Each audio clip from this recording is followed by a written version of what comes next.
Je pense, comme dit Bernard-Henri Lévy, que Daesh, c'est bon pour Israël. Ces printemps arabes, je pense que c'est bon pour Israël. Et d'ailleurs, ce n'est bon que pour Israël. Ce n'est pas bon pour les pays arabes à feu et à sang. Ce n'est pas bon pour les minorités, la minorité musulmane issue du Maghreb de France. Ce n'est bon que pour Israël. Et je vais donc vous dire pourquoi.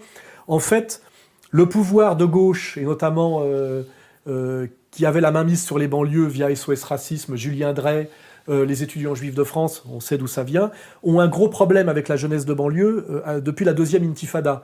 Parce que se sentant solidaires des Palestiniens, il leur échappait un peu. Depuis septembre 2000 et la deuxième intifada, les violences, les menaces et les injures contre les juifs ont très fortement progressé, particulièrement dans les banlieues où de jeunes maghrébins s'identifient à la cause palestinienne. Je crois qu'il ne s'agit pas là d'actes de militants qui seraient en affrontement avec Israël, parce qu'il ne s'agit pas de bagarre de militants, il ne s'agit pas d'organisation politique, il s'agit d'agression antisémite qui touche des lieux de culte ou des personnes.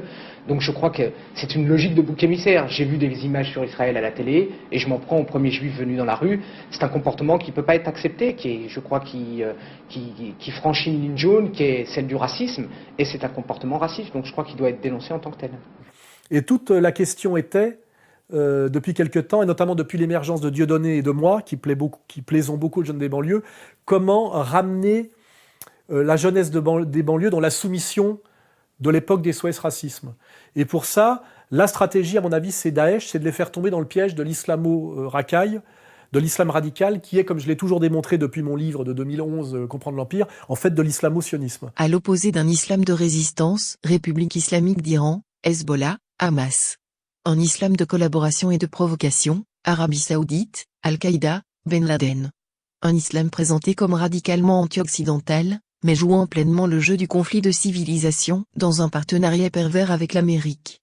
La monarchie saoudienne, qui le promeut et le finance un peu partout dans le monde, étant en réalité totalement dépendante et complice des États-Unis, par le pacte de Quincy, garantissant au régime wahhabite la protection militaire américaine en échange du monopole sur ses concessions pétrolières. Un partenariat militaire et économique encore renforcé depuis 1973 par la mise en place du pétrodollar. Une relation trouble entre islam radical et empire, à l'origine de la création d'Al-Qaïda d'Oussama Ben Laden, et d'une façon générale de cet extrémisme islamique, dont le rôle objectif est de pousser à la confrontation les populations musulmanes et chrétiennes d'Europe, que ce soit par la sécession du Kosovo voulue par l'OTAN ou le prosélytisme du voile intégral sur le sol français, et ce pour le plus grand profit de l'empire américain. Alain Soral, Comprendre l'Empire. C'est-à-dire que le rôle objectif de Daesh, c'est d'éloigner la jeunesse des banlieues de la cause palestinienne, et de les rendre détestables aux Français, et de rendre l'islam suspect aux Français, et la communauté musulmane, de la fragiliser, et donc de pouvoir la faire chanter plus facilement. Il existe une frange non négligeable dans les banlieues, peut-être pas de types qui sont prêts à passer à l'acte et à y perdre la vie, mais de sympathisants. Ça se recoupe d'ailleurs avec les sondages qui sont faits sur la montée de l'antisémitisme dans les banlieues. Le deuxième gain de Daesh et de l'islam radical terroriste, c'est aussi de ramener les Français, quels qu'ils soient, dans le camp du pro-sionisme, malgré Gaza, plomb durci, et la souffrance que subissent les Palestiniens, et le virage de plus en plus extrême droitier d'Israël. Avec simplement ce message, vous voyez Français, vous avez les mêmes problèmes que nous Israéliens avec le terrorisme islamique. Israël se tient aux côtés de la France dans la lutte contre le terrorisme islamiste radical. Nous sommes en fraternité, et c'est tous les messages politiques aujourd'hui de nos dirigeants, c'est de faire passer ce message-là. Israël, France, même combat contre le terrorisme islamique qui ensanglante la France aujourd'hui comme il ensanglante Israël depuis des décennies. On ne le dit pas assez souvent. Israël est victime du terrorisme, a été victime du terrorisme. C'est cette démocratie qui est en guerre. Je veux rappeler que dans la région... Très peu dans les médias français d'ailleurs. Oui, ce terrorisme est une réalité. D'ailleurs, souvent les Israéliens ont le sentiment que... Ailleurs, on ne reconnaît pas le fait qu'ils sont victimes du terrorisme. Beaucoup d'Israéliens l'ont dit, on ne l'a pas entendu. Ouais. Ce qu'ils vivent, eux, nous disent-ils, vous allez le vivre. Vous allez comprendre, vous allez le vivre. Et nous, on ne les écoute pas. Ouais. On n'entend pas leurs leçons et on a bien tort. Il faut écouter les Israéliens. Oui, moi je pense. Ce qui permet de faire oublier qu'Israël est un État terroriste historiquement. Jerusalem, the birthplace of modern terrorism. After a bomb explosion caused by terrorists on the British headquarters at Jerusalem, one entire corner of the King David Hotel, a building of 7 stories, was razed to the ground. The stone floors were cut clean. In scenes eerily reminiscent of New York 55 years later, the Jerusalem bomb was the beginning of terrorism as a media event, designed to capture the world's attention. The latest casualty list included 65 killed, 47 injured. The perpetrators, Zionist Jews, members of Menachem Begin's Irgun terrorist network.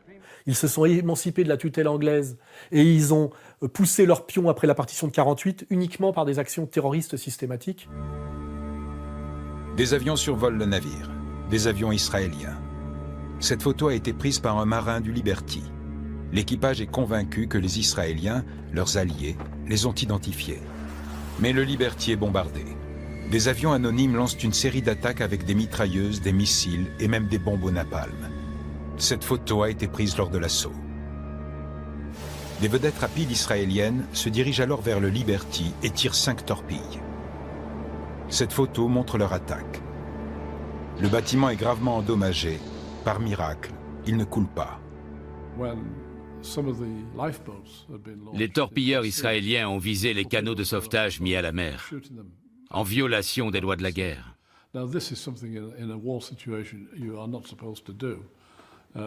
Cet acharnement prouve qu'ils voulaient éliminer tous les hommes d'équipage du Liberty pour que personne ne puisse raconter ce qui s'était passé. Donc, pour boucler la boucle, effectivement, comme le dit Bernard-Henri Lévy, Daesh, c'est bon pour Israël, ça éloigne les jeunes des banlieues de l'islam authentique de la cause palestinienne, et ça ramène les Français qui, par leur culture et leur sensibilité helléno-chrétienne, faite de raison et de charité, se rendent bien compte qu'Israël est un pays d'extrême droite. Un peuple d'élite, sûr de lui-même et dominateur.